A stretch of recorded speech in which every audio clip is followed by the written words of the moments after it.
Bom, estou aqui com meu amigo, compadre, ex-parceiro de laço, João Antônio Dias, Joãozão. Esse rapaz aqui, para me falar quem ele é para vocês, não tem nem palavra certa para falar, porque uma vez ele me falou uma coisa que eu gravei muito gravei isso comigo e eu já falei isso para várias pessoas também, que amigo, até já vou começar com isso, que amigo não é aquele que fica batendo na sua porta todo dia, bebendo água da sua geladeira, não. Amigo é aquele que a hora que você precisa dele, ele está presente. E esse rapaz, ele é meu amigo mesmo, de verdade, eu considero ele como meu melhor amigo, é esse rapaz aqui. Porque na hora que a gente... Nós não fica assim, às vezes nós fica até aí 3 meses, 4 meses, sem nem conversar um com o outro. Mas quando conversa, são palavras sinceras e com consideração, né? Esse é o Joãozão. É isso aí, compadre. Estou tomando liberdade de compadre, que a vida inteira eu te chamei de compadre. Então, realmente, eu acho que é isso que você está falando. E amizade é isso. Amizade você não precisa ficar esfregando toda hora. Ser amigo é a hora que o parceiro precisa, que o companheiro precisa. E nós já temos um relacionamento de amizade de alguns anos, né? Bastante tempo. Esse aqui, quando eu comecei lá atrás mesmo, mexer com cavalo, que eu estava em Limeira do Oeste ainda, foi quando ele veio para a região, né? E era boizinho, viu? Era boizinho, ele vinha treinar. Ele vinha treinar lá em casa numa moto de trilha, que ele mora uns... Quantos quilômetros dá mais ou menos lá da Limeira? Lá da Limeira dá 12 quilômetros. 12 quilômetros, mas linha reta dá uns 7. É. Se der, né? Entendeu? Tinha vez que funcionava a moto lá, na metade do caminho eu já... tá vindo, tem aquele barulhão lá. Dava tempo até de fechar boi, selar cavalo, que já... Ele chegava rasgando mesmo aquele motocão dele. Naquela época, você fala que você já estava começando, mas você já estava bem iniciado na atividade, exatamente no período que eu estava parando. Eu vivi uma vida no Goiás, e a vida minha no Goiás era cavalo. Como eu tinha comentado com os amigos, até comentei com o Rodolfo, cavalo é uma cachaça.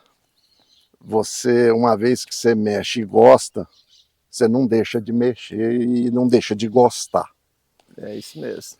Então, quando eu mudei para cá, o meu intuito era não mexer com laço, não mexer com cavalo. Mas eu acabei que eu achei um parceiro, que era você, que era um laçador de cabeça na época. Já era, igual estou falando, você não estava tão começando, você já era competidor, já estava iniciado, e, por sinal, um laçador nato de bezerro. Sempre achei isso e vou sempre achar. Obviamente que todo dia que nasce uma pessoa melhor que a outra, vai ficar melhor que a outra, dentro de determinadas atividades. Mas, para mim, você tinha o dom de ser um laçador nato de bezerro. Você até fazia laço de bezerro. Fazia.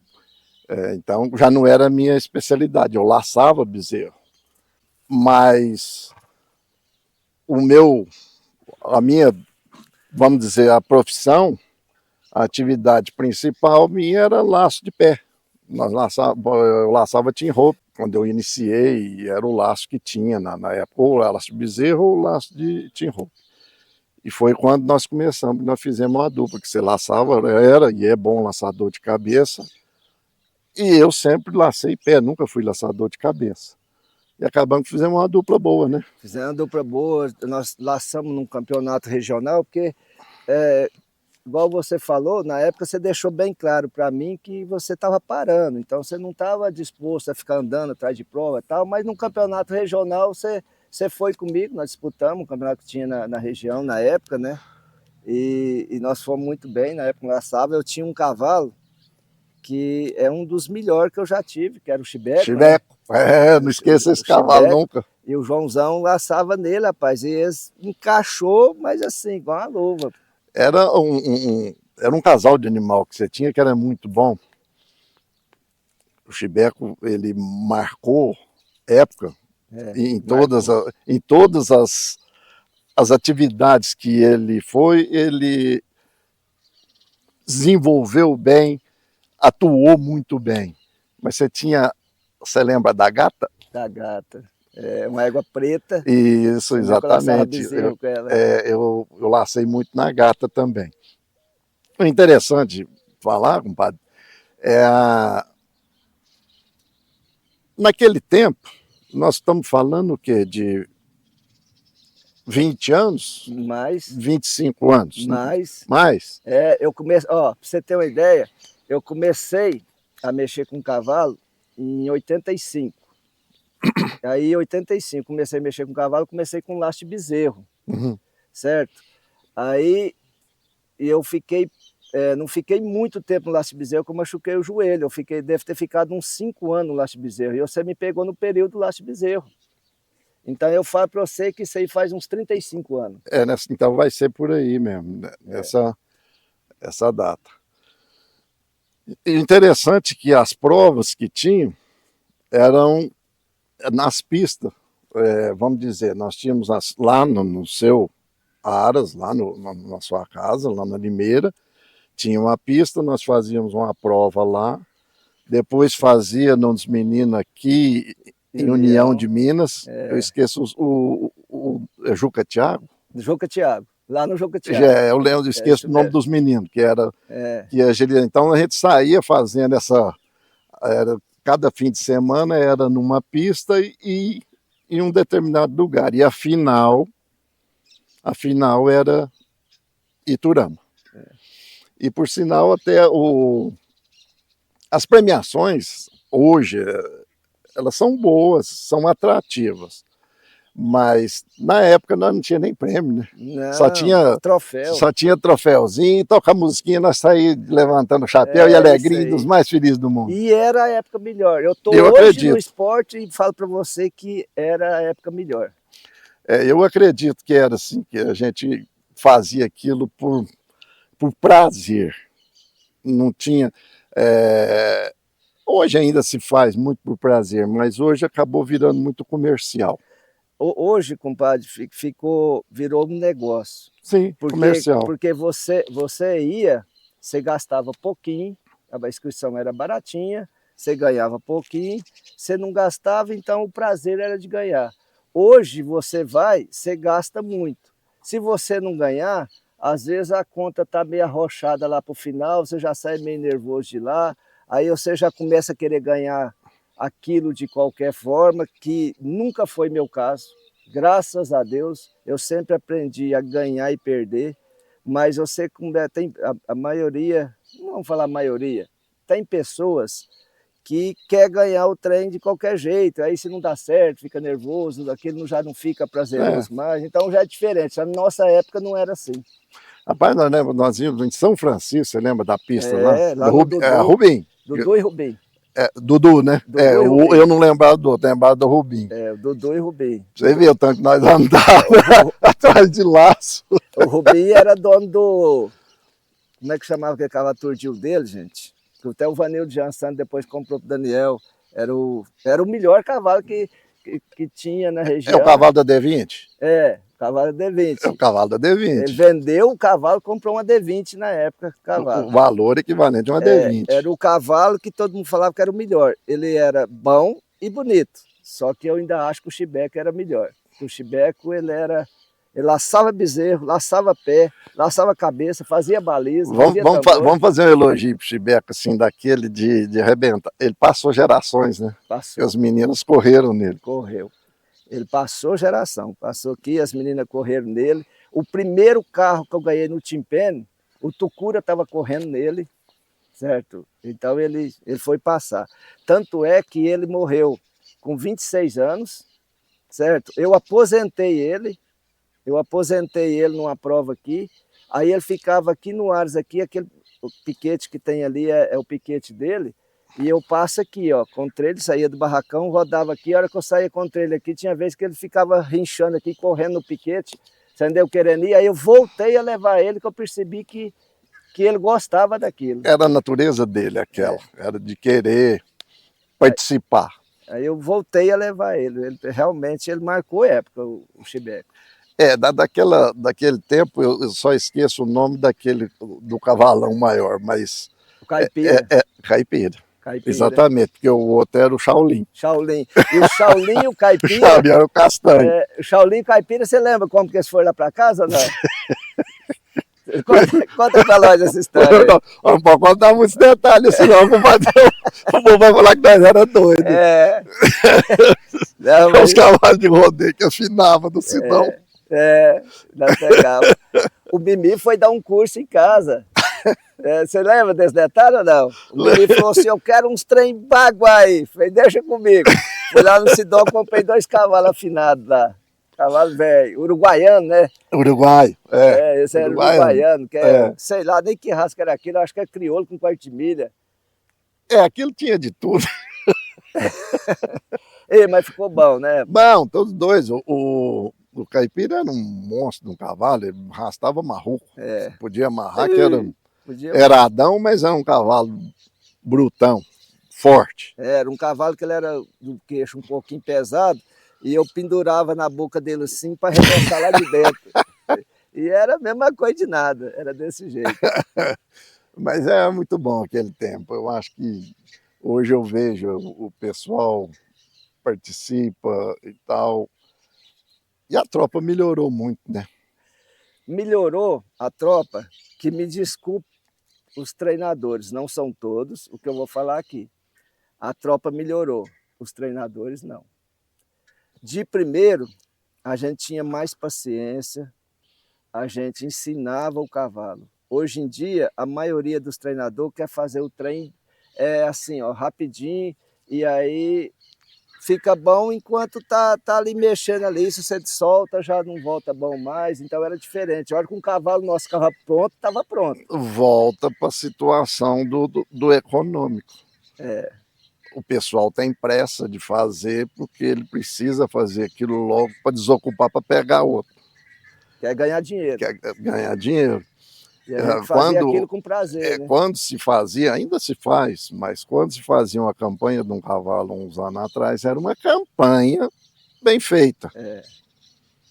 Hoje se faz, continua fazendo campanha. Tanto é que esses cavalos de competição, tudo, se não tiver uma campanha bem feita, não vai agregar os valores que tem o cavalo hoje. Mas as campanhas antigas, como tudo no mais antigo, vem. Mas melhorou muito, e o cavalo ele todo dia traz uma novidade. Ele todo dia traz uma novidade, ele está sempre inovando. E o pessoal, de qualquer forma, vá lá, vamos, tem que adequar o momento. Nesses cursos, geralmente nesses cursos que eu vou dar, as pessoas estão com um problema com um cavalo que aí pede para a gente dar uma analisada, o que está fazendo. Eu tento agradar a todos e ser assim, atencioso com todos, mas eu sempre explico. Eu falo assim que não adianta você pegar, se o seu cavalo está queixudo, que a maioria das pessoas agora coloca um tal de malucão na boca aqui, que aquilo, a hora que você puxa para um lado, aquilo bate no dentro do cavalo, bate o outro, é desse tamanho assim aonde você põe o salivador ali, entendeu? Vai na boca, é desse tamanho assim, é uma correntinha de lado, então você puxa aquele movimento, aquele bate no dente para lá, para cá, e as pessoas não sabem, às vezes, o que está pondo na boca de um cavalo, que é o que a maioria das pessoas põe, porque as pessoas começam a ter uma mentalidade que o cavalo começou a ficar queixudo, você põe um freio mais bravo. Ficou mais queixudo, põe mais bravo, mais bravo, até chegar no tal do malucão, acabou o recurso. Aí eu procuro explicar que aquilo não é assim, aquilo você tem que pegar um cavalo, você volta ele para a bridão de novo, dá confiança para o cavalo, porque aquilo o cavalo está brigando, que jeito que vai trabalhar daquele jeito? Dá confiança, ensina o cavalo a trabalhar. tem que... Ah, mas eu não tenho paciência com isso. Eu falei, então você não vai ter um cavalo bom na mão. E nunca vai ser cavaleiro. E não, infelizmente. Porque se você não aprender... Aí a gente tenta melhorar o que pode com os alunos que estão fazendo curso com a gente, orientar, mas a maioria das pessoas hoje, a mentalidade é ir aumentando o freio. Tá queixudo, vou aumentando o freio. Em vez de você pegar um cavalo, flexionar ele, deixar ele molinho, mostrar para ele o que é o serviço, para ele trabalhar praticamente... Porque aquele cavalo que você tem que carregar ele para cá e para lá, é os milésimos de segundo que ele ganharia num boi que balangou aqui, ele já foi sozinho. O boi do timpeno, que balangou aqui, ele foi sozinho. O boi do laço, que um boi que às vezes o cabeceiro dá um tranquinho nele, ele vai lá, mas ele volta aqui, o cavalo vem sozinho, você não precisa trazer. É ali que você ganha a laçada, ali que você ganha os milésimos de segundo. E ali, para isso, se eu estiver errado, você pode me falar que eu respeito muito a história do Joãozão no cavalo, que é um cara que é das antigas, que sabe mexer com cavalo. Se eu estiver errado, você pode falar. Eu acho que um cavalo, a partir do momento que você começa a domar ele, você tem que pôr ele levinho na boca, pôr a mão leve na boca dele, e você tem que ensinar o cavalo a trabalhar, não você obrigar o cavalo a trabalhar. Porque aí ele vai aprender a trabalhar olhando aqui no você, porque você que vai estar dando uma esporada, vai estar dando uma arreada, vai estar puxando na boca, ele preocupa mais com você do que com o boi. Ele tem que ter a aptidão dele para aquilo que ele está fazendo. É difícil eu falar isso, mas eu gosto muito de cavalo, e se você não tiver uma sintonia cavaleiro, às vezes eu falo isso até com um companheiro meu que trabalha lá em casa na fazenda, eles vão montar cavalo meu lá, eu falo assim, olha, enquanto você não aprender a pensar com a cabeça dele, com o pensamento dele, você não vai conseguir o que você está querendo. Então vocês dois têm que estar em sintonia, você tem que estar pensando, e ele adivinhando até o que você quer também. Porque com o movimento que você tem, com posicionamento de perna, qualquer um movimento que você faz, ele sabe o que você vai pedir dele. É isso mesmo, é muito inteligente. Agora, para isso, tem uma coisa muito básica, e é o que você mais ouve hoje. Muita gente fala que sabe andar a cavalo. E andar a cavalo e saber trabalhar com o cavalo, são poucos. É poucos. É diferente, é o que nós acabamos de falar agora. E outro detalhe que eu aprendi com a vida, certo? No meio do cavalo, estou falando aí 40 anos, vai para 41 anos no cavalo já, aprendi com a vida do cavalo, o básico. Isso é o básico que eu vou falar agora. Eu quero um cavalo para quê? Eu quero um cavalo para boi, que seja timpene, o laço, até mesmo o timpene, o laço, o ranchote, já tem um cavalo mais específico, mas é um cavalo para boi. Então eu tenho a égua tal, minha égua. Ela é uma égua mais calma, uma égua mais apavorada um pouquinho, então eu vou encasalar um cavalo que vai me dar um potro, que eu vou estar pensando naquele potro, que eu vou fazer aquele serviço, né? E aí, outra coisa também que eu olho muito, olhava, porque hoje eu já não estou domando cavalo mais, que eu olhava muito, que eu aprendi também com a vida, eu gostava de ver o potro que eu ia domar correndo no piquete. Por que correndo no piquete? Porque ali eu estou vendo a altura do pescoço dele, onde é o natural dele. Porque eu vou quebrar o cavalo, quebrar, que a gente fala assim, amolecer o cavalo. Eu vou amolecer tem que explicar o que é quebrar o cavalo, esse ditado é nosso, lá de trás. Lá das antigas. Eu vou amolecer um cavalo para baixo, de lado, amolecer a nuca dele de lado, certo? Vou amolecer ele para cima, trabalhando tal. Mas na hora dele trabalhar, eu quero que ele me obedeça no natural dele, que aí ele vai ter mais agilidade. E isso, eu vou falar um negócio para vocês, posso estar errado, me desculpa os treinadores aí de novo. Se tiver 1% dos treinadores que faz isso, é muito. Que vai prestar atenção num cavalo solto lá antes de começar a montar nele. Sem dúvida, sem dúvida nenhuma. Ele talvez vai ter muitos treinadores, melhores que eu, entendeu? Que vai ter mais resultado que eu, tem consciência disso, mas ele vai montar ali e vai estar brigando com o cavalo para pôr do jeito dele. Ele vai começar a conhecer o cavalo depois que ele montar nele. Não, e vai querer pôr do jeito dele. E eu não. Aí ele vai impor. E eu não. Eu quero pôr o cavalo do jeito que é o cavalo. Eu quando eu ainda ando a cavalo, lógico, na fazenda eu ando, então, mas eu já não eu não vou usar o termo domo, ou no adestro, ou num treino, qualquer um dos termos, enquadraria, ou amanso um cavalo, já faz muitos anos. O último que eu amansei, e a vida inteira eu gosto de montar num cavalo, porque o cavalo é o seguinte, você sabe disso, o pessoal sabe disso, talvez acha meio careta o que eu vou falar, mas um cavalo você liga e desliga. Não, eu também tenho certeza. Você liga e desliga. E o cavalo, para mim, o cavalo ideal é aquele que você, a hora que você está trabalhando, ele está prestando atenção no trabalho.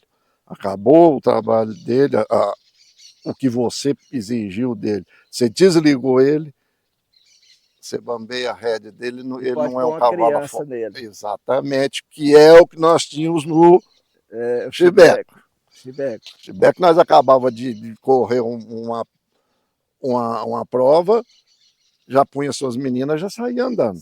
Elas saíam andando sozinhas no cavalo, sem problema nenhum. Para você ver como o Chibeco era desse jeito, que eu tenho uma prova disso. A Dani, que era a minha menina mais nova, ela não gostava muito de andar de a cavalo, não insistia, tá? Um dia eu estava montado no Chibeco, ela pediu, falou, papai, deixa eu dar uma voltinha. Eu desci do cavalo, ela nunca tinha andado. Desci do cavalo, pus ela em cima, certo? Nunca mais desceu de cavalo, aprendeu a gostar. Mas você vê que é o que eu tinha confiança nele, e era um cavalo de ponta. O Chibeco hoje, se ele tivesse aqui, no auge da idade dele, com o que ele trabalhava, eu falo que é cavalo de 200 mil para mais. Que era um cavalo que, ó, as pessoas... É um cavalo completo. As pessoas falam assim, meu cavalo só corre na 1. Meu cavalo só corre no meio. Meu cavalo só corre na 3. Meu cavalo só corre timpeno, meu cavalo não pode laçar.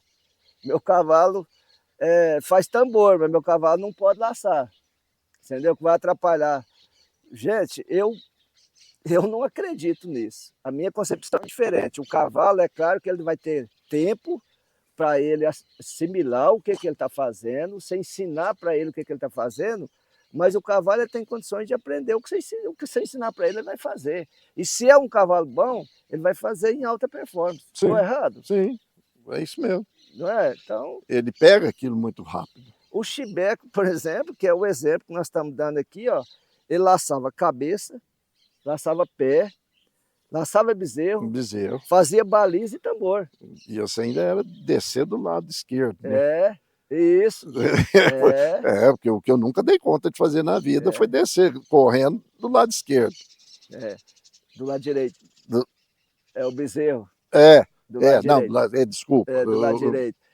Eu projetei uma coisa e falei, realmente, descer do lado direito, nunca dei conta. Então, e o Chibeco, ele fazia isso tudo. Mas por quê?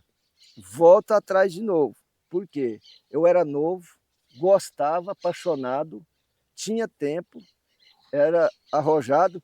O Chibeco, até assim, para não tirar mérito também das pessoas, o Miguel Dias, que trabalhava comigo, Miguelzinho.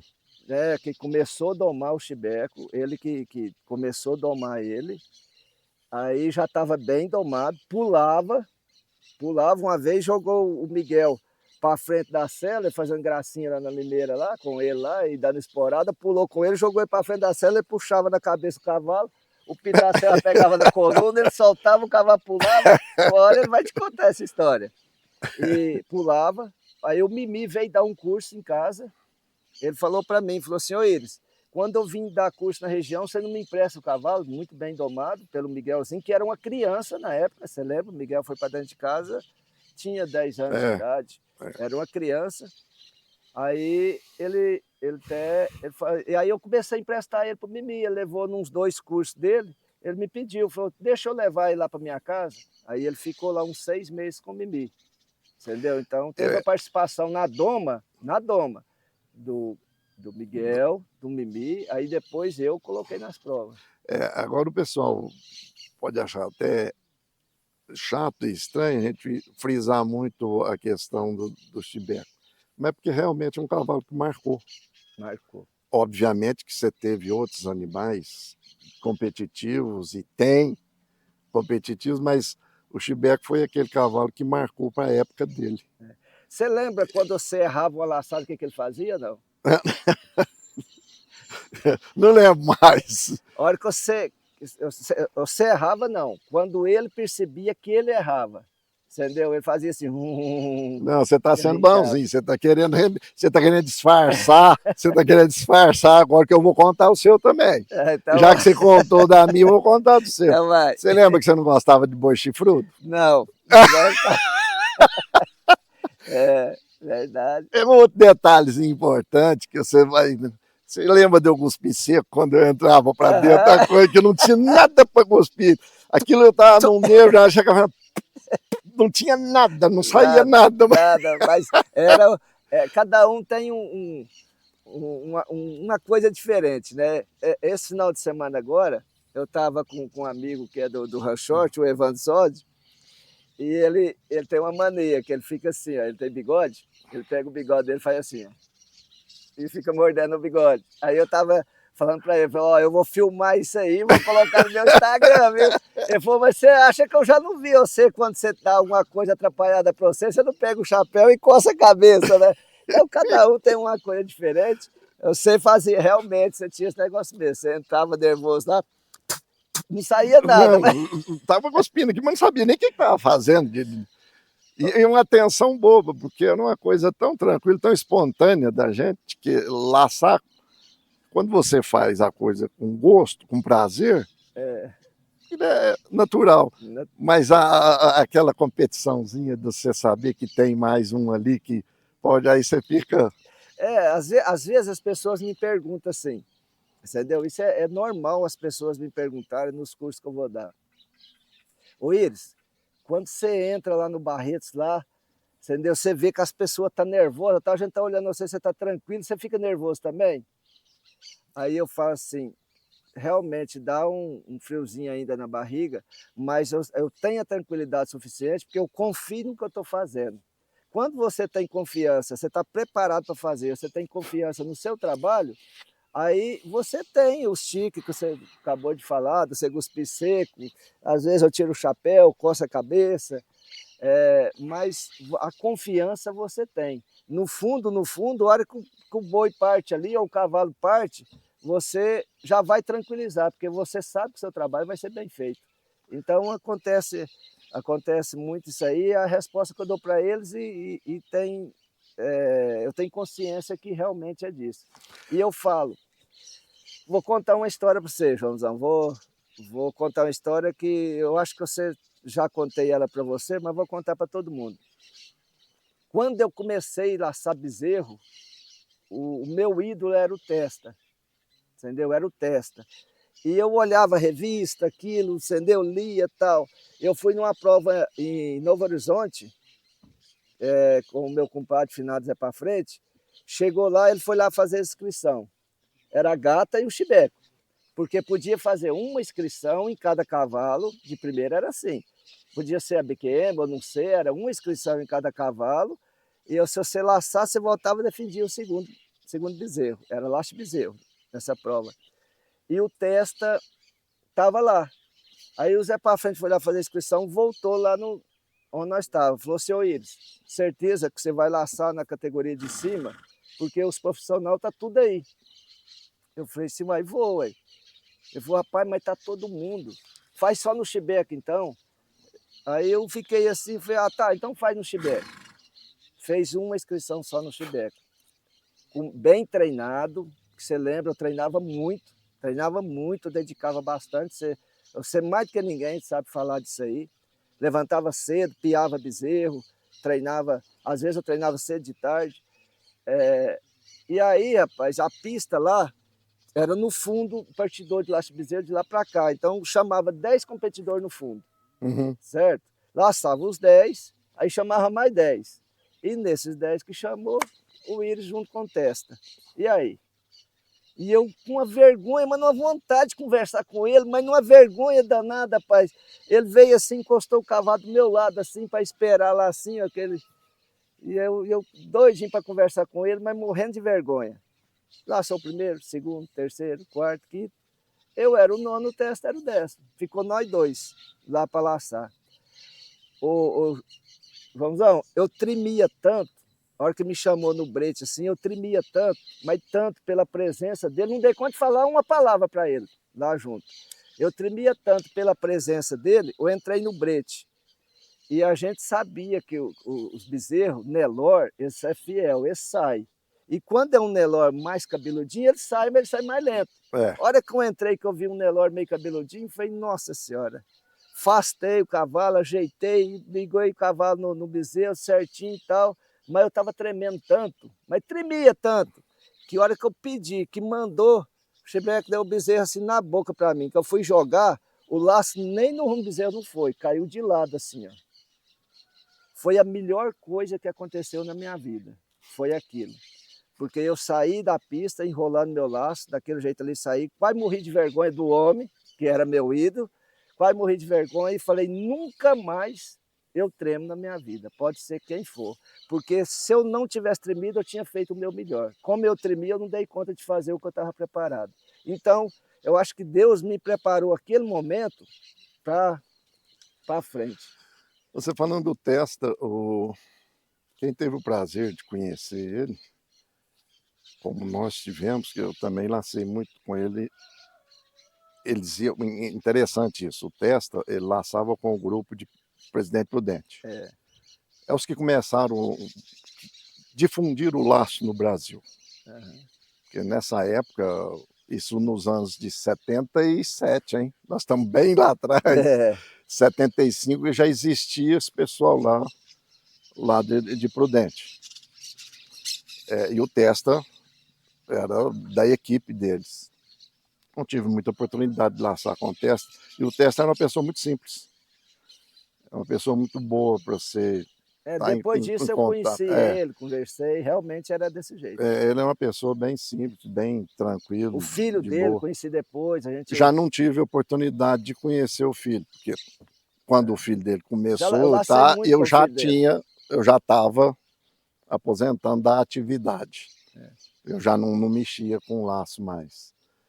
Mas você vê quanto tempo faz que eu já mexi com laço. Em 77, 75 e 77 para frente, aí nunca mais. Eu comecei em 85, foi bem antes. Foi o que eu estou falando, foi quando eu estava parando, você estava começando a embalar na atividade. Mas mudando um pouco para o esporte atual, o que você me fala do Tim-Pen? O Tim-Pen, nós começamos o Tim-Pen lá atrás, até foi em 86, não, 86, Não, 2006, bem mais, 2006 que eu comecei no Tim-Pen, porque antes foi essas outras modalidades, né? Foi em 2006, e de lá para cá o Tim-Pen foi crescendo muito, foi crescendo, crescendo, crescendo, chegou num ponto que já estava tendo aquelas malandragens, aqueles trem, né, que começou, aí acabou que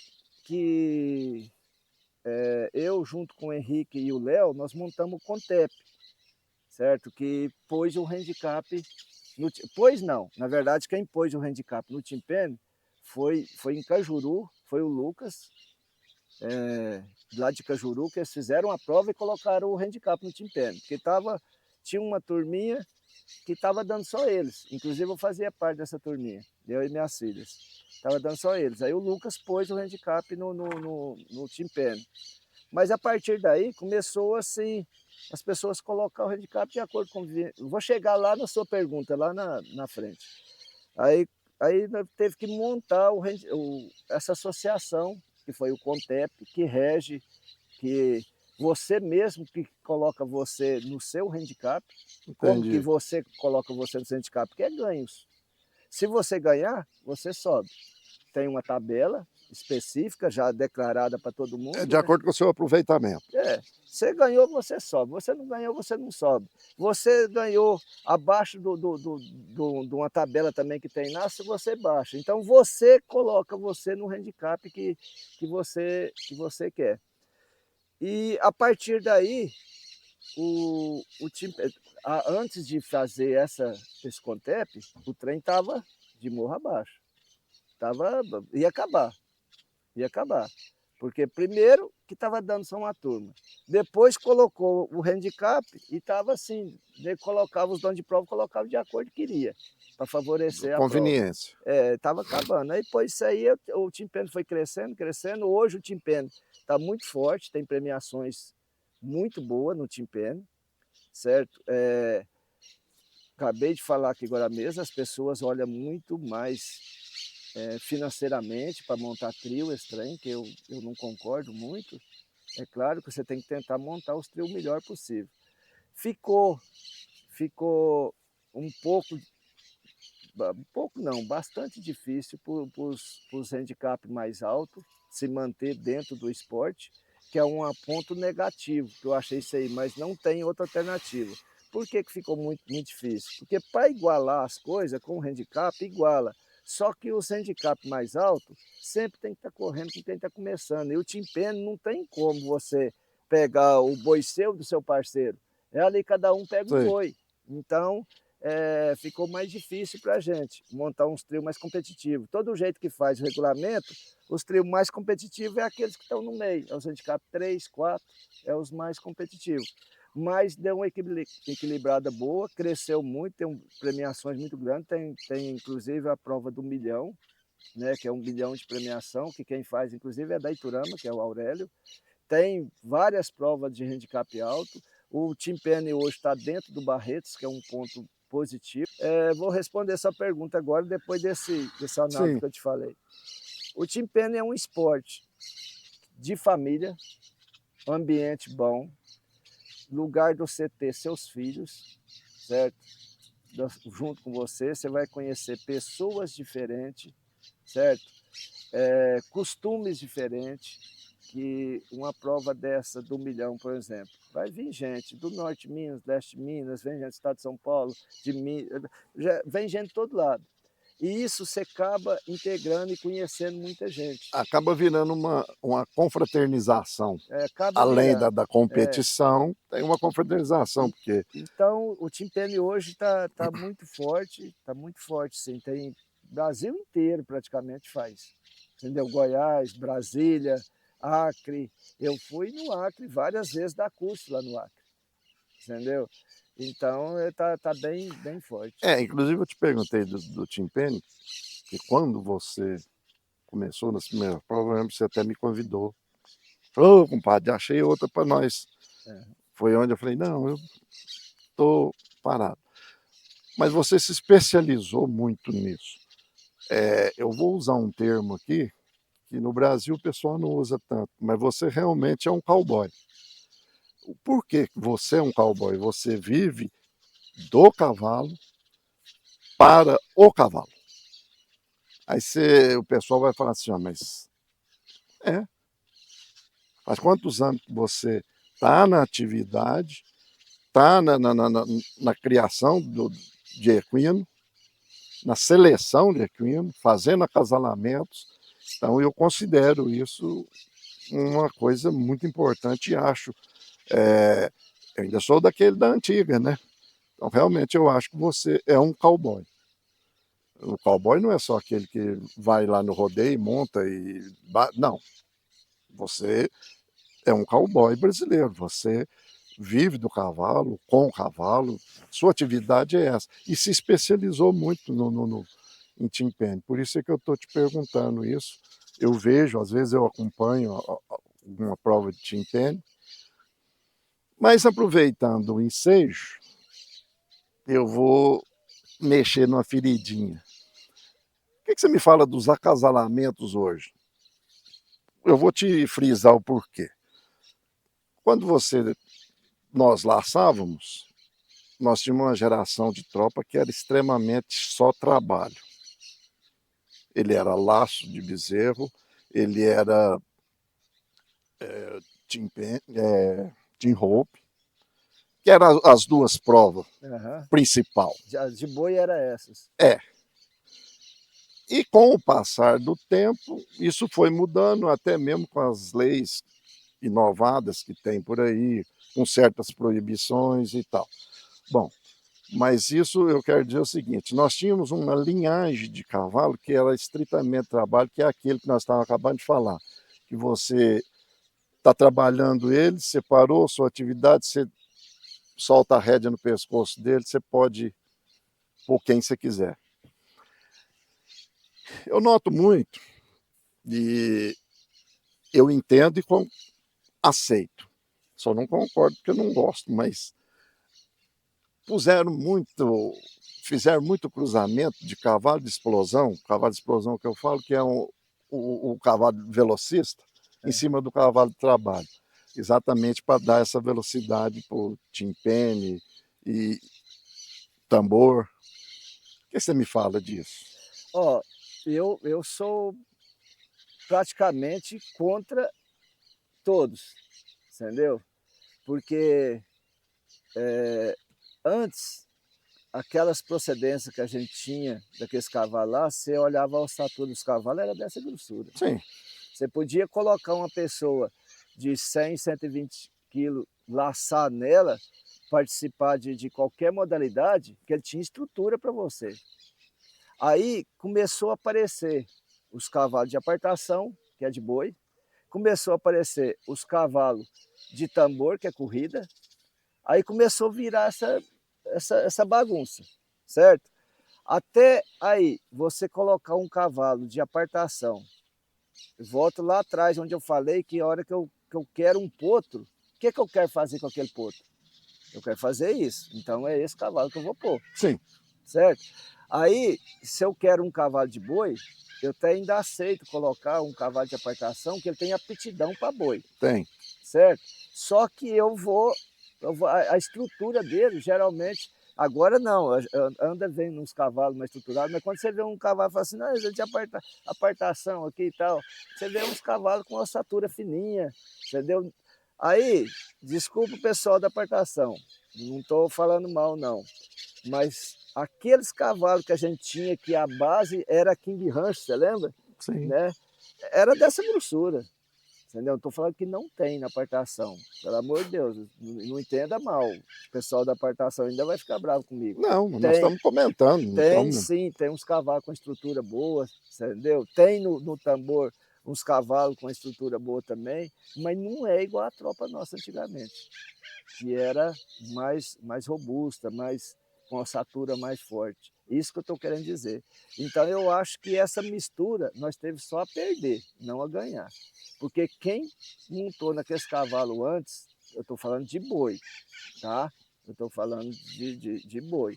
Quem montou naqueles cavalos antes que eram uns cavalos que tinham velocidade também, né? E tinha aptidão para boi. Era uma tropa diferente. Agora, vamos falar para o lado do tambor. Porque hoje, cada dia, está querendo bater recorde, mexendo no piso da pista, tem que pôr estande de areia, tem que pôr estande de terra, tem que pôr isso aqui, não pode furar tanto, tem que pôr um cavalo de corrida, esse já não prestou, já pega outro, e é desse jeito. Um garanhão deu 2 filhos que está ganhador, aí o enxerto dele vai lá em cima, já saiu uns 10 que não presta, já aquele garanhão já não presta mais, porque o tambor hoje virou isso aí. Um cavalo médio, as pessoas já não estão querendo mais, só quer os de ponta, e os de ponta valem muito dinheiro. E foram colocando, porque aí, o que acontece? A minha visão hoje, eu estou mais afastado do tambor, minha visão hoje é que eles querem cavalo que corre, né? Que é facinho de mexer para ensinar a virar, e se deu trabalho, abandona aquele, vamos pegar outro. Volta de novo, tá do dinheiro. Então, eu acho assim, se for para me fazer me tirar um embrião, de vez em quando eu tiro o embrião, eu procuro ver a matriz que eu tenho, o que eu quero com aquele cavalo, para saber o garanhão que eu vou pôr. Nós estamos tirando embrião esse ano, nós vamos tirar 6 embrião, nós colocamos um cavalo de trabalho, entendeu? Que é um cavalo de apartação, mas um cavalo bem estruturado na nossa tropa. certo? Tem uns cavalos que estão tendo uns filhos bons. Agora, tem as pessoas que gostam, igual no seu caso também, que você tem lá o Pentecoste. Fala para nós do Pentecoste também, o que, que você acha, entendeu? Inclusive a tropa que você tem lá, é essa tropa antiga lá. É só, por isso que eu estou te falando, que eu ia comentar. Eu ainda tenho, ainda crio, mas é mais para o consumo de fazenda mesmo. E realmente eu tive, e não tenho mais pente, garanhão pente.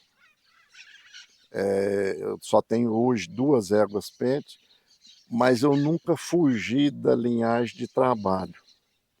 Inclusive foi uma coisa que estava muito desalentado num período, que aquilo estava caro, numa quebradeira danada, registrar cavalo ficava caro, levar inspetor, tal. E foi você, o Roberto Carlos e aquele moço lá de Andeara, como é que ele, você lembra o nome dele? Peraí que eu vou Aquele, ele era lembrar. inspetor. É o... Não, esqueci o nome dele Não agora. lembro o Mas eu sei momento, qual o que é. nome dele. Aham. Ele chegou lá em casa, que olhou minha tropa, perguntou a linhagem que eu falei, ele falou, ele perguntou se eu não estava registrando. Eu falei, não, não Valdir. estou. Valdir. Valdir. Eu falei que não Ele estava registrando. entendia muito de cavalo. Muito. Linhagem Aí de cavalo. falei com ele que não estava registrando mais, que estava desanimado. Ele falou assim, olha, não sei se você lembra, mas eu não esqueci disso.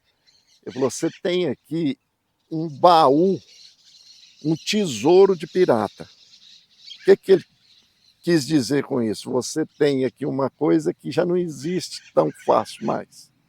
Essas linhagens que você está falando aqui dos seus animais, não tem mais. E era King Rancho, não era? Vem tudo de origem. Então eu nunca mudei linhagem minha, só cavalo de trabalho, porque gosto, realmente gosto. Eu sou um pouco contrariado, entendo a necessidade pelas competições, por tudo, mas eu sou um pouco contrariado de pôr cavalo velocista em égua de trabalho. Também não concordo. Mas a gente tem que adequar tudo. O pessoal hoje precisa disso, quer isso. Será que precisa? Precisa, porque hoje as competições ficaram muito acirradas. E as provas velocistas, que seria prova de cronômetro, tambor, próprio timpani, depende de muita rapidez. Tá. De ser muito rápido. Então, por acaso, tem uma égua amarrada ali, ó. Por acaso. Ela tá amarrada, que ela estava amolando os meninos ali, que ela é irmã da recordista. Ela é filha direta de Alceu Zorreiro. Que o Alceu Zorreiro é uma mistura, entendeu? Sim. Mas é o Zorreiro também, né? Então, quer dizer, será que precisa pôr só corrida, só corrida, só corrida? Eu sou contra. Tá ali, ó. Pois é, eu sou contra. Eu sou fanático com animal de trabalho. Agora, esses dias eu não estou sabendo, mas a recordista era filha do Alceu Zorreiro. Então eu sou meio contra isso. Por isso e que ela eu toquei e ela está aqui para nós, ela é de timpé. Por isso que eu toquei no assunto, se você achava que esse cruzamento para o esporte que se pratica hoje, que é o timpani, se ele é legal, se um cavalo de trabalho fechado, se ele não desenvolveria bem também. Ô, compadre, mas me fala um negócio aqui que, assim, talvez as pessoas não estão entendendo o nosso palavreado, que nós é das antigas mesmo, e vamos continuar com o nosso palavreado desse jeito, mas vamos ser mais específico um pouco para as pessoas entenderem. O que você, assim, explica para quem está assistindo nós, o que é um cavalo de trabalho? Tá, eu vou começar pela história do cavalo em si. O quarto de milha veio para o Brasil por intermédio de importação do King Ranch. Foi um dos primeiros enfim, foi eles que iniciaram, já tinha criação aqui há muitos anos, mas ele começou a dar destaque. Que é um rancho, que tem rancho lá também. Então, considerava-se, e na época nós chamávamos cavalo, a linhagem de trabalho, É porque era um animal específico para mexer com gado, tanto em ambiente aberto como em ambiente fechado. O que eu quero dizer ambiente fechado? Dentro do curral, no pasto, para laçar, para curar. Então usava esse tipo de animal para essa coisa. Então denominava-se cavalo de trabalho. A gente chamava esse tipo de animal que tinha essa desenvoltura para essa atividade. Essa afinidade. Ele tinha essa afinidade, que era a sintonia dele com o boi de cavalo de trabalho. Então, às vezes, alguém vai achar estranho eu falar cavalo de linhagem de trabalho. Outros já vão entender o que eu estou dizendo. Então, a linhagem de trabalho é exatamente isso que eu estou falando para vocês. É um animal que ele tem muita agilidade, ele é rápido. E focado. Ligado principalmente no boi, que ele gosta daquilo que ele está fazendo. Eu ainda mantenho a minha linhagem de animais de trabalho, mas hoje eu não registro os machos, só registro as fêmeas. Até mesmo por conveniência minha, por comercialização, é mais fácil para mim comercializar. Eu não faço campanha, não faço campanha de cavalo, não participo de competição. Você está entendendo? Hoje eu sou um criador comum, por hobby, às vezes seria esse o nome. Eu acho ele meio sofisticado, mas eu não tenho essa sofisticação toda, mas é porque realmente eu gosto muito de cavalo. Conforme eu falei, cavalo é uma cachaça. Não, e o cavalo... Você nunca deixa E todo dia que nasce um, primeira coisa que você fala, mas é bom, hein? E vou falar um negócio pra você. E ele ficou contente agora, rapaz do céu, que arrumou um genro que é laçador. Ele falou assim, esse é dos meus, vem pra cá, comprou até um trailer. Tô investindo no meu genro. Esse é dos meus, rapaz. Isso é um genro de futuro, eu tô investindo nele. Compra trailer, arruma caminhonete, abastece. Só não paga inscrição, porque aí é demais, né? Eu vou falar um negócio para vocês, que eu falei lá no início, volto a falar aqui, nós já estamos praticamente finalizando, né? O Joãozão está aqui, fiquei muito, mas muito contente de estar fazendo esse bate-papo com ele aqui, porque eu quero que pelo menos esses primeiros nossos seja com meus amigos, certo? Seja com meus amigos, e o Joãozão é o meu amigo. E tanto é amigo que eu sou padrinho da filha dele, certo? Nós somos compadres. Nos momentos que eu precisei na minha vida, ele esteve presente. Ele vai lembrar disso que eu vou falar agora, não sei nem se fala isso, mas vou falar.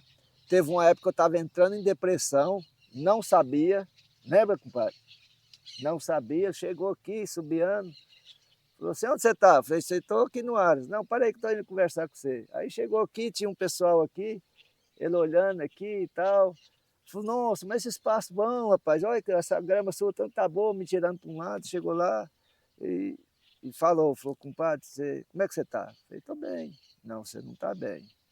Você tá entrando em depressão. Eu falei, não, estou não, você está louco? Ele falou, tá, e sua família precisa de você. Eu sou seu compadre, seu amigo, o que eu puder fazer para você, eu faço, mas sua família não precisa de mim, a sua família precisa de você, então você levanta a cabeça e vai trabalhar. Lembra disso? E levantei a cabeça, fui trabalhar, e graças a Deus esse trem não me pegou. E eu acho que eu estava começando mesmo. E isso que é amigo, né? Agradeço a Deus por ter acertado, né?